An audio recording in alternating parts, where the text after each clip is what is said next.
Christopher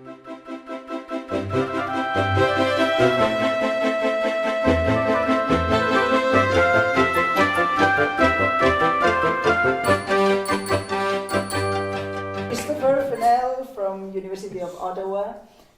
You are a full professor both at the School of Psychology and the Department of Linguistics.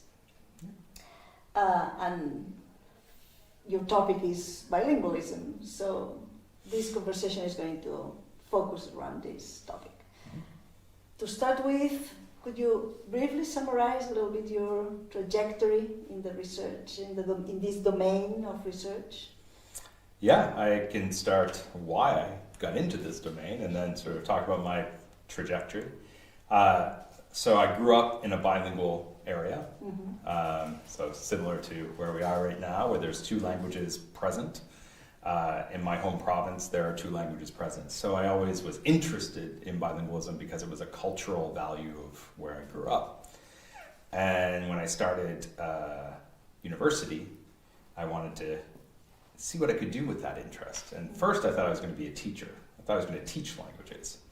And then when I started to figure out how people learn languages, I was like, why would I deal with people this age when I could go all the way down and figure out how do they learn languages from the very beginning?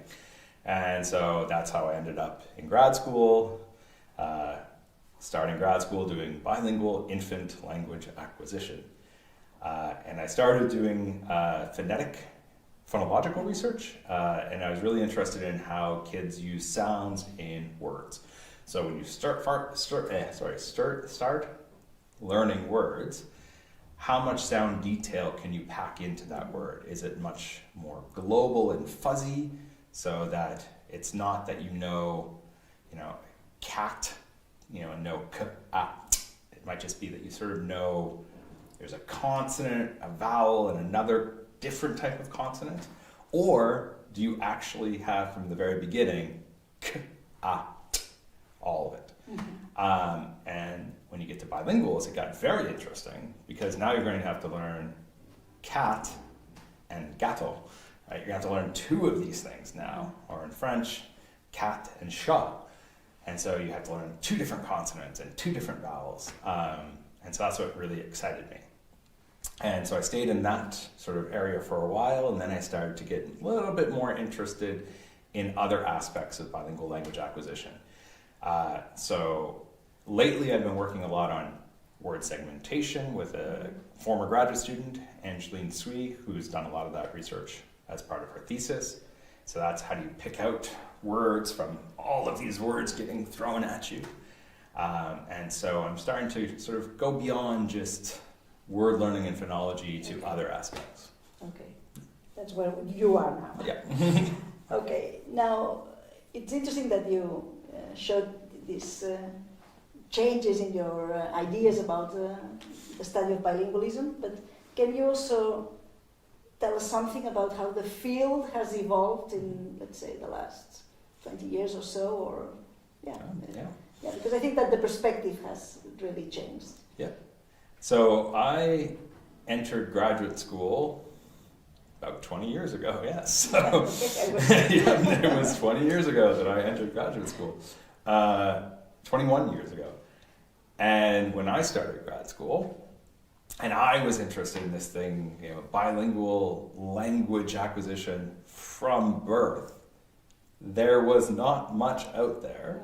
There was your stuff, there was Nuria's stuff, there was that very little research available, because what most people were interested in was French immersion or English as a second language, learning a second language when you're 6, 7, 8, 9 years old.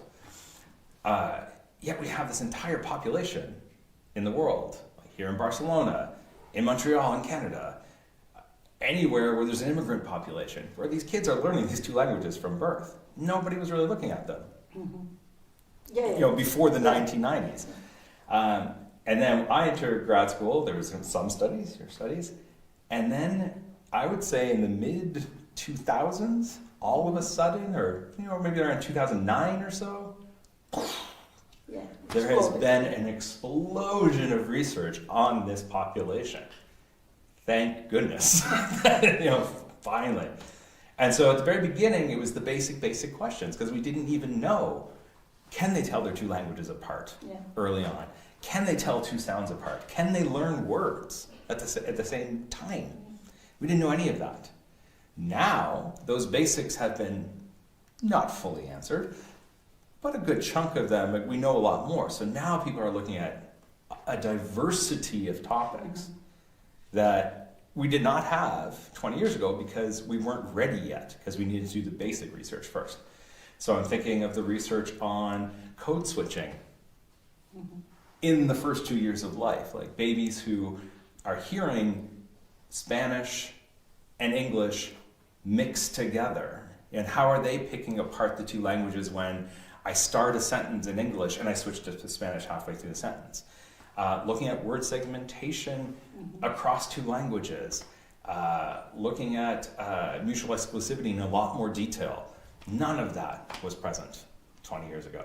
Mutual exclusivity is, I should explain what mutual exclusivity is. That is exactly. interesting. So when, monolingual kids are not so great at giving one object two names. That if they see an object and they hear a new label, if they already have a name for that object, if they already know the word table, and you say mesa, and they don't know that because they're an English learning kid, they're going to think that's a mesa because I already have a word for table, so that can't be that.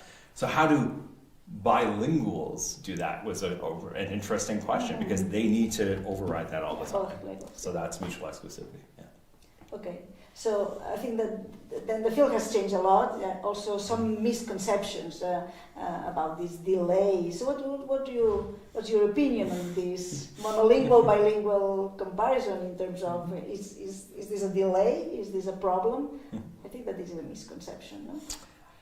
I think it's a complicated question as well. If we look at basic markers, no, there's not going to be much difference. So why on earth would, I'm going to backtrack for a second. Language learning is such a powerful force in early childhood. It is such a, and I'm going to say innate thing, Disagree. Exactly. That language is something that is driven by not only by biology, obviously, but it is something there that nearly everyone on Earth needs to do this, barring any neurological problems. Why would, if this is such a powerful force, why would it look much different whether you're learning one language or two? What would be so different? So for the basic, I'm of the opinion that it's not 100% overlap, no. But for the basic processes, these two groups are not going to look very different. Now, when you get to the more subtle questions of comparing the English vocabulary of a monolingual English child to the English vocabulary of a bilingual child who's only hearing 20% English, there are going to be differences, but that just makes sense. So you can answer this question in a couple different ways, in that depending on how much they're hearing of a language, that's going to reflect how mature they are in that language. So a balanced bilingual is going to look different than a dominant, non-dominant bilingual. But for the basic processes, I believe, based on a lot of research, this is the same across two populations. And do you think that monolingual research, let's say this way, has benefited from research in bilingualism, for instance? So what's the contribution of bilingual studies? How bilingual studies have improved, maybe, or have highlighted aspects of the language learning process in general? I think bilingual research has made monolingual researchers, I'm saying monolingual researchers as an adjective of those researchers who study monolinguals only, has made them realize that they can't just throw this population necessarily in with their own population. That's one aspect, I think, that's really becoming more to the forefront And I believe, was it Krista Byers-Heinlein or one of her students just had a paper recently which argued exactly that, you know, be aware of bilinguals, that you can't necessarily, you know, because we now know that how they're developing, and depending on how much they have of each language and all this, you can't just throw them in with a monolingual population. So I think monolingual researchers are becoming more aware of, I have to account for my own population, that it's not just a group of children, that if some are Spanish dominant and some are English dominant, I can't necessarily treat them as the same population. I think the other thing that bilingual research has given back to monolingual research is that we, as people that examine two languages, become hyper aware of context and how you present stimuli and how they're learning the languages. And there were aspects of that in monolingual research as well. The work on socioeconomic status and how much words you're hearing. That is becoming more and more to the forefront on the monolingual side too. You know, if one child is hearing this much English and they're a monolingual child, and this child is hearing this much English and they're a monolingual child, they're not going to look the same either. And we know that because we deal with a bilingual population, we have to control for two languages. I don't think monolingual researchers really paid much attention to that. Okay. And now it's becoming very, very, very to the forefront again. Okay. Yeah. So this is like a little bit like saying that this variability that is present, no matter whether you are bilingual or monolingual, should be taken into account.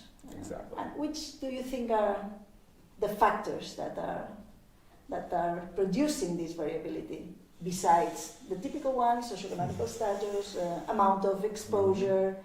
Are there other relevant factors that should be explored? Oh yeah. And maybe we don't know them all now either. That's the other thing, is that when you're dealing with an infant, a child who's learning two languages, you start having to think about, what do we control for? Even in my own lab, a week and a half ago, right before I left Canada, we had a lab meeting where the entire lab meeting was, how are we going to measure bilingualism in this new lab? So we have a new physical lab in a museum in Canada. So we don't have as much time with participants. So the question was, how do we accurately measure bilingual exposure in a short amount of time? So what are the most important questions that we can ask? And we spent an hour discussing that. We still don't have an answer. We're going to talk about it again when I get back to Canada. We're going to have another meeting where I give them homework. Go find other measures to see. Because it's, maternal language, literally maternal language, is the language of the mother, because on average, mothers speak more to their child than fathers, for cultural, sociological reasons. Should we weight that much more? Or should we weight it just a little bit more? Or should we not weight it more at all? I don't have a clear answer to that. Whether they hear it from grandmother, grandfather, uncle, aunts, how much do we give to all of the family members? The outside. So if they're living in an English-dominant neighborhood versus a mixed neighborhood, in my case, English-French neighborhood, or they're living in a Francophone neighborhood, should we measure that? Their postal code of where they live. So there's the variability present in bilinguals is massive. And I haven't even started on, because I only deal with one group of bilinguals, a homogenous, lovely English-French only. But now in the museum setting we're in, we get English-Spanish, English-Hebrew, French-Arabic. Okay.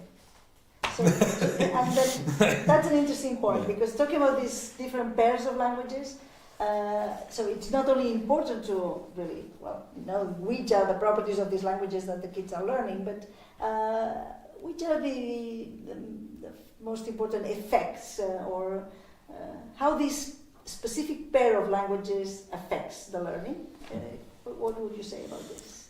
Once again, we don't know much, which is great, because then there's all of this research we can do. Exactly.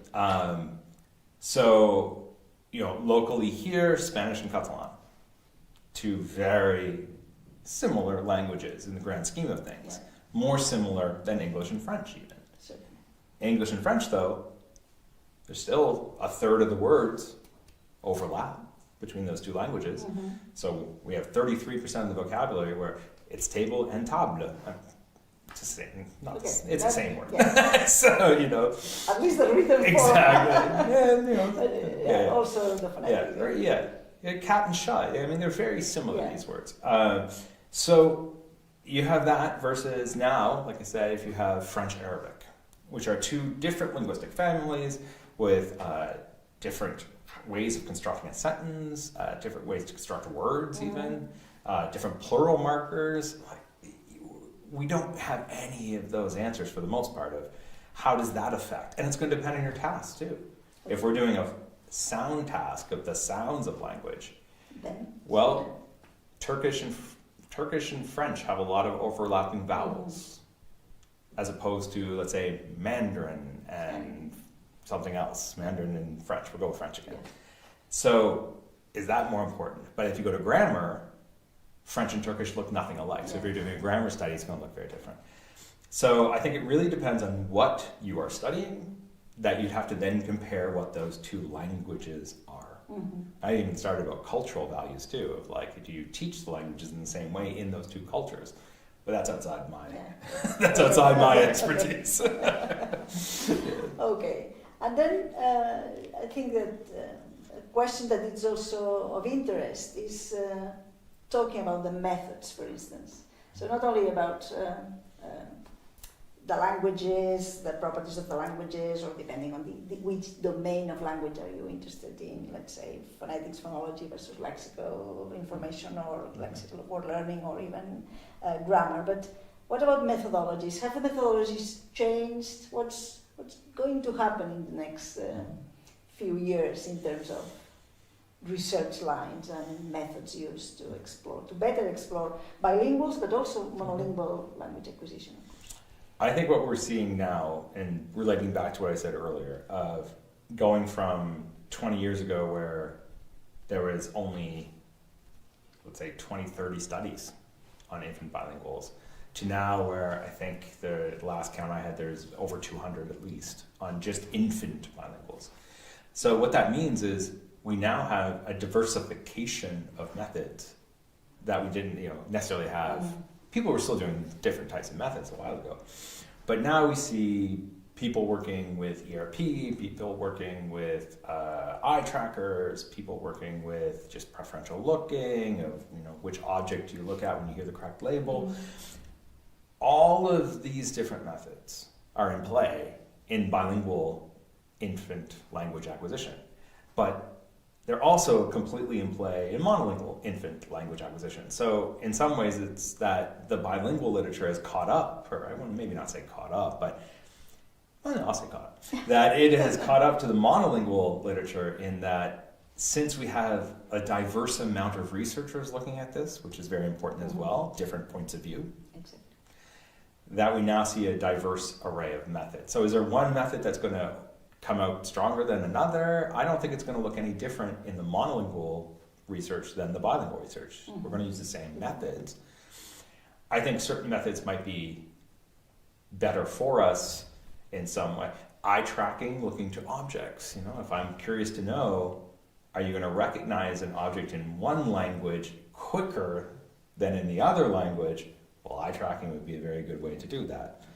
But maybe somebody would want to do the same thing, and like I said earlier, kids with not getting a lot of English, monolingual kids not getting a lot of English, and monolingual kids getting a lot of English. Do they look to the same object slower or faster, which people have already looked at, and that is true. So once again, the bilinguals and monolinguals are not looking much different. Okay. And the combination of methods, because there is also this idea that maybe those methods, neuroimaging, electrophysiological methods, sometimes you've probably read this idea that they are more sensitive, they reflect more the knowledge compared to those behavioral methods. What would you say about this debate? Yes. Well, I would say that it depends on some of the behavioral methods as well. Some looking time is a very basic very basic thing. Yes, pointing to an object, if you say, where's the table? And I have to go, oh, I'm going to have to point to that thing now. I'm having to do a full motor control that I would never have to do. You know, it's explicit, more explicit. Or even more so, repeat a sentence. Well, now, you know, can't do that with an 8-month-old. So, yes, some behavioral methods are more overt. But that's just, and those are very proper methods for some research questions. Some psychophysiological research is very obviously, it's covert for the most part. It's just, you know, implicit. You're just seeing what parts of the brain light up or what brain waves are emitted as I give you a stimulus. And that can be informative. It can also be a bit of guesswork there too, in the sense that in ERP, for example, one waveform might mean a couple different things. And yes, you have to rely on the history, but the history is based on monolinguals. So even if you see the same waveform in bilinguals, is that really the same thing happening? Because you're basing it on a previously held idea that's only with monolingual kids. So I don't think that psychophysiological methods are necessarily the gold standard in any way, shape, or form, because they have their own problems. Same area of the brain lights up. Well, once again, is the structural differences in the brain of a bilingual? A lot of people argue there are. And so therefore, does that same area do the exact same thing? Don't know. So they're not the gold standard, but they're very informative in their own way too. So I'm doing research right now with heart rate, and that's a psychophysiological method. I want to do it because it is implicit. And so if I'm looking at, do kids notice a sound change at a time where we see sometimes behaviorally that bilingual kids don't seem to react the same way as monolingual kids, then let's take something very, very implicit and see what happens. But having said that, once again, I'm basing what the heart rate looks like off past monolingual research. So, so the same. I'll criticize myself as well. Okay, and just maybe the last question. In which direction do you think that the field is going to progress in the next decade or so? I think the next decade is going to be all about what you mentioned earlier, variability. I think the next decade is going to be, how do we explore and figure out what it means to be a bilingual that's hearing 30% French and 70% Arabic as compared to a bilingual that's hearing 50% English and 50% Spanish, or 60% Catalan and 40% Spanish. All of these comparisons, we're going to start to hopefully shake out a bit more and figure out what do these differences mean? Because I think we're to the point now, as a field, hopefully, that we can start exploring those kinds of more minute differences. And maybe we'll find sort of what we've been finding generally, that really there's going to be a lot more similarities than there are differences. That could be. Or maybe not. Who knows? But that's the joy of science. That's why we do science. We don't know, so we've got to figure it out. Thank you very much.